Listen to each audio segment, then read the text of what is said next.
6:14 and today is my 5 days out before my competition. I never been so scared in my life because of this competition. This is what I'm using right now. This Maxi Octobody. My first ever posing training, and I only have 5 days to go to practice, and I still have to cut a lot of fats on my body. Let's see how this one goes, but whatever it takes, I will do it. I will finish what I started.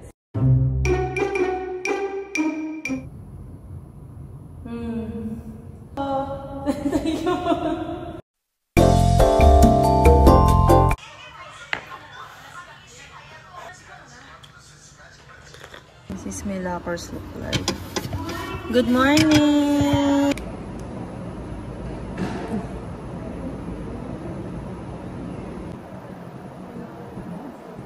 It's nice. I'm using this one. I just purchased this one, guys. This is the Korean fixing spray.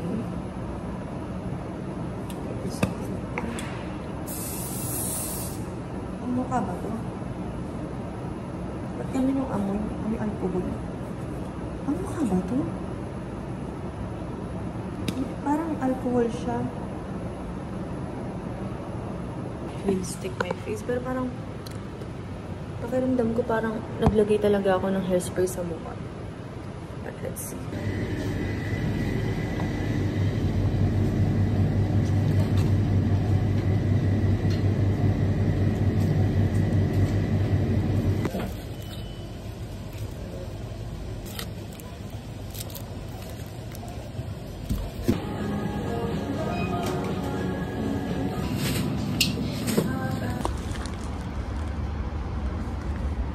Hey everyone, I'm back with another video. So I know it's kind of late, like it's been like 1 year since the last time I did a video, but last year it wasn't that much active for me, especially at work. I'm not that much busy, but right now I'm a bit busy than the usual. But this year 2023 and 2024 taught me a lot, especially the things that I haven't tried before. I tried so many things, I've seen many things, and I met a lot of people, and also I felt like there's some growth when it comes within me. I don't know if that makes sense, but I'm speaking English because some of my clients found out that I have a vlogging channel. So they told me that, can you put subtitle? And me, as a person who's been struggling to be consistent in vlogging, have difficulties to put subtitle and spend so much time in editing. So I realized that I have to just speak in English. And sorry for my grammar. It's not my first language. I'm trying my best. Okay? So first thing first, as you can see, it's a bit dirty on my background because I've been decluttering these past days, because I've realized that TikTok, Facebook, Instagram has been a good influence. No, it's caused a lot of overconsumption for everyone, and every time that I see something, oh, this one is good, I should buy this one and this one and this one. So this past months I've been trying a lot of stuff, and lately I've been into running. I started January being consistent of running, but this September I had to stop.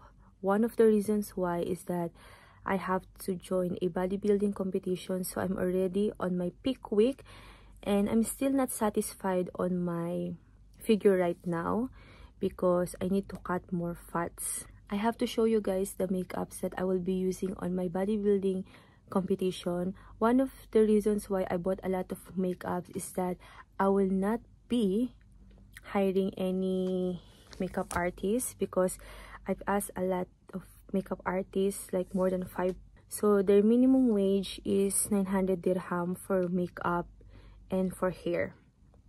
For those who didn't know, my hair is curly, so I think I will just maintain this one for my competition. I just have to put some hairspray on it, so I think it's easy to do. But then it's quite expensive for me because in this competition I spend a lot of money, time, and effort. So might as well this week I have to practice to do my own makeup. And for those who's familiar with me, I know how to do makeup, but mostly my makeup is consist of tinted sunscreen, concealer, lip tint, and powder. That's it. I never do my eyebrow. I never do eyeliner, bronzer. Sometimes I do some blush when I'm going out. So I put this one all on my bag because I did already unboxing. So usually when I order things, I address it to my workplace because I usually stay on the gym around 12 hours to 14 hours. So makes sense. So no need for me to go there. So the makeup that I'll be showing to you guys is the makeup that I've seen in TikToks, in YouTube, that highly recommended and as well as affordable. The butterfly shadow hairspray, I never thought that it's really big because I seen the picture. I thought it's just like half, but this is what I'm really worried about because I never do my lashes.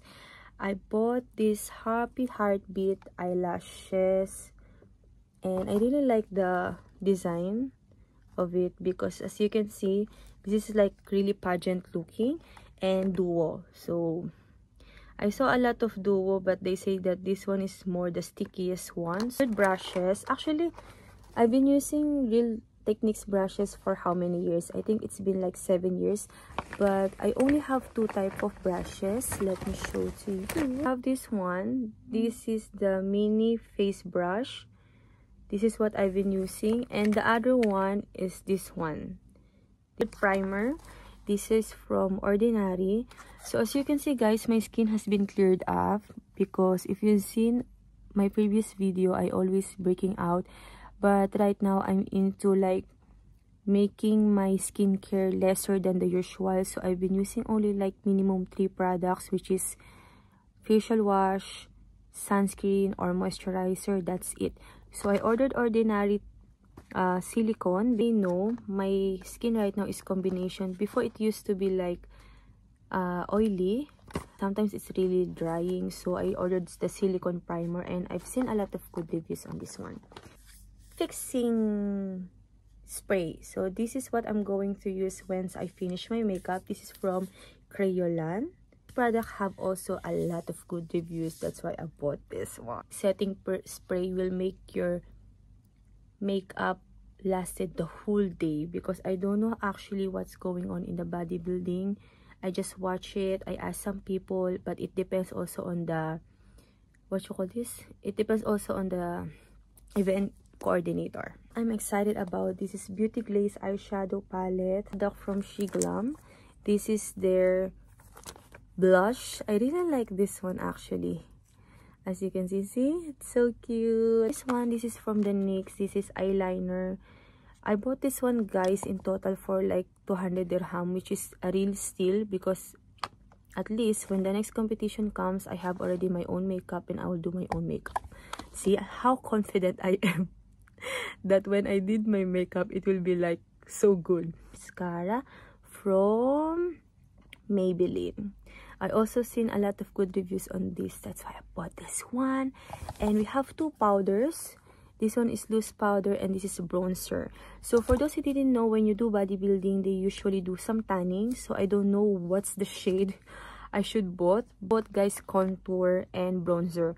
So I can adjust the contour here just to shape it up. And so let's start. We'll start first with the primer. Okay, because I usually apply moisturizer. Oh, it's really new. There's still a cup. So let's just apply this primer. I already washed my hands.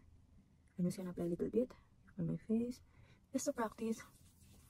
Because actually my bikini, it was color purple with a mix of pink. Just something new because I usually wear red, blue, something dark. So now I'm into Barbie. Just kidding. So short review. I like the texture here. To use the Natural Actor concealer because this is my go-to concealer guys, and this is the best one. If you're going to ask me, this is the best product you can ever use in your life. I really like it. It really hides my imperfection. So let me apply it full. I don't usually apply it full. I usually apply it on my under eyes. But right now, because we are into like competing, so we have to even out our skin. Guys, something happened. I used the TikTok kasi meron silang flash. So sabi ko para mas makita niyo yung mukha ko. Pero I ended up not posting it or not saving it on draft. So ang nangyari, nabura yung 10 minutes na video. Ngayon, i-explain ko na lang siya manual kung anong ginawa ko sa aking mukha. There's a lot of failure, but meron pa akong 5 days para mag-practice mag-makeup. So, we're getting there, okay? So, for my base, I use this Natural Actor. Bibilisan ko na lang. Ng Shiglam, which is ito. And Natural Light. This is not a perfect one, guys, but I tried my best. So, as you can see, tan na siya kasi magtatan tayo. Kaya, ganyan yung mukha natin. For eyeshadow, guys, I use the Beauty Glaze in 3 shades. Dark pink, light pink, and something bronzy here. First time ko mag-false eyelashes alone. And may dikit na pala siya.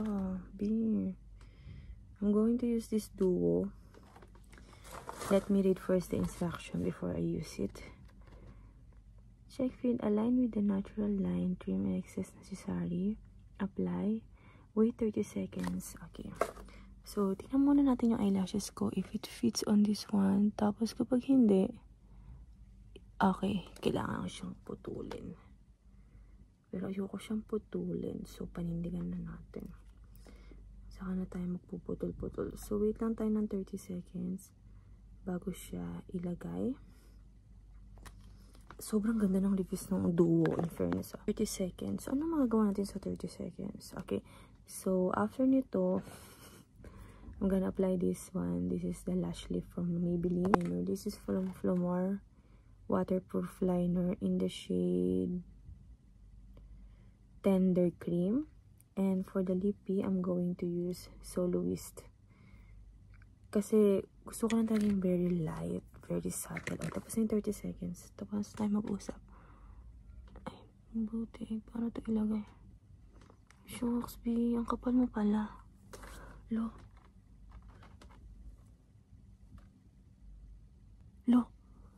Ba't ganito? Nakababa?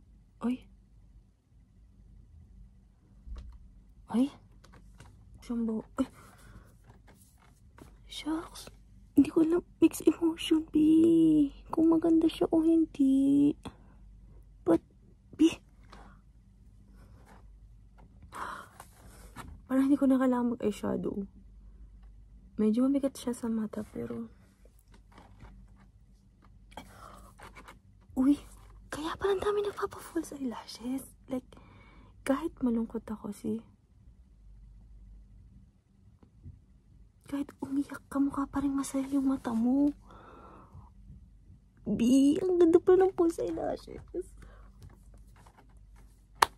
Okay, bago tayo maging emotional, but I have to cut it, guys, kasi mabigat siya. Like, uy, B, ang ganda niya. Pero parang sobrang haba nung nabili kong eyelashes. Should I cut it? Pero sobrang ganda niya na. Like, hindi ko na kailangan mag-effort ng eyeshadow. Maglalagay lang ako ng glitters. That's it. Pero galang ganda niya. Babay mo tayong 30 seconds. Pero, mag-search muna ako ano ba yung tamang size. Kung may certain size. I feel like kailangan ko lang siyang bawasan and spread it out ko lang siya ng ganito. Kasi medyo madami yung niya, hibla. Parang masyadong OA pala.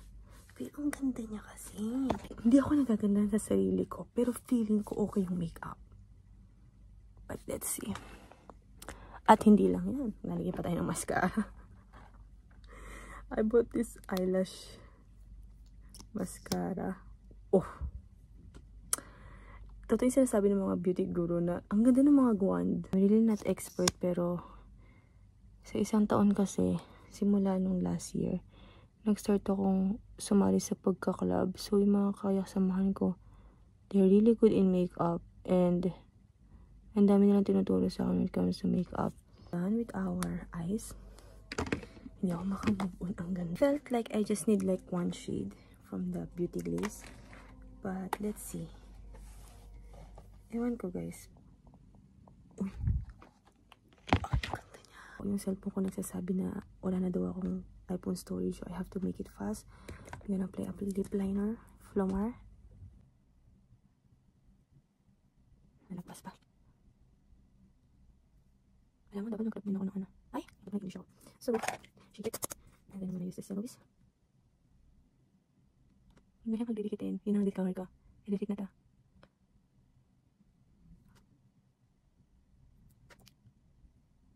Okay. And mag-bake. I'm gonna brush it off the pinake natin. And now we're gonna head back to the bronzer. Kasi after nito magpa-flash, photo flash practice na tayo. Ang galing mo, Denise. Na-survive mo. Kakatipid. Bronzer. I'm gonna use it on my nose. Para naman may shape yung nose natin. Kasi napaling kanina. Ayan. Paling pa din naman. Shucks.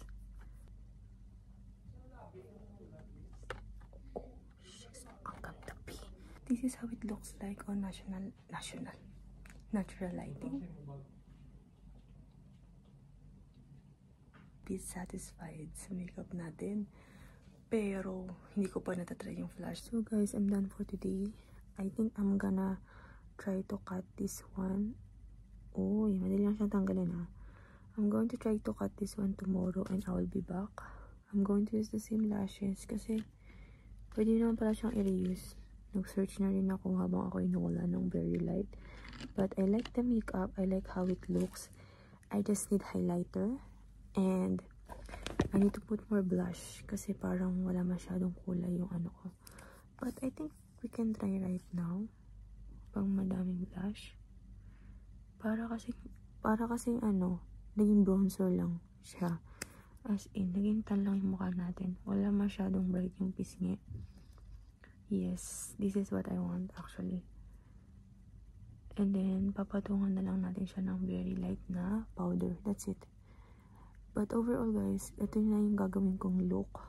But I'm still looking for the e.l.f. liquid eyeshadow. Kasi, mas madali siyang gamitin. Ito kasi medyo nag-worry ako. Though, maganda naman daw yung quality nito.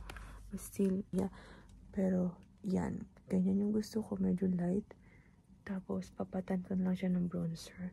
Kailangan lang natin na medyo ma-pink dito. So, that's it for today, guys. I hope you enjoyed this video. I will not promise anything that I will be consistent when it comes to vlogging because right now, I'm enjoying my life. To know more about me, just follow me on my Instagram. I've been posting a lot of stories, a lot of reels and pictures. But I'm trying to document everything that I have. And yes, I'm back. But I don't know when was the next video, but I'm pushing myself because last night I watched some of my videos when I started vlogging. I realized that what if I continue this one, what will happen? What if I become more consistent? And I realized that some of the words that I've been saying before came true, which is like, this is like my diary at the same time. It's like manifesting journal for me. So that's it for today, and wish me luck for my first ever competition. Okay, God bless you all.